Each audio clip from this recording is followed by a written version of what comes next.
তুই আমার ধাক্কা দিলি কে? নেক্সট টাইম যদি তোরে আমি দেখি তোরে একবার মাইরা ফালাই দিমু। ও কি কয়? ও কি কয় মানে? তোরে জেনে ক্ষেতের আশেপাশে তোরা না দেখি তুই এখন ইনতা চলে যা যা। শালা কি দিছে রে?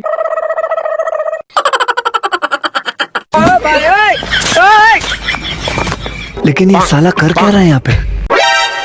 শালার তো মতলব ভালো না, শালার তো মুখ টুক করে খেদাই দিলাম, শালাই তো আমার ক্ষেতের কোনো ক্ষতি করবো। যাই দেখি তো আমি দেখি হাসি। শালাই আজকে আমারে মুভ করছি, শালার খেতে আজকে আইগে ঠে যাম। কিরে তোরে না খেদাই দিলাম, তোর খেতে আবার কি করতে চাস? শালা তুই এত পরিষ্কার না, তোর খেতে আগলাম।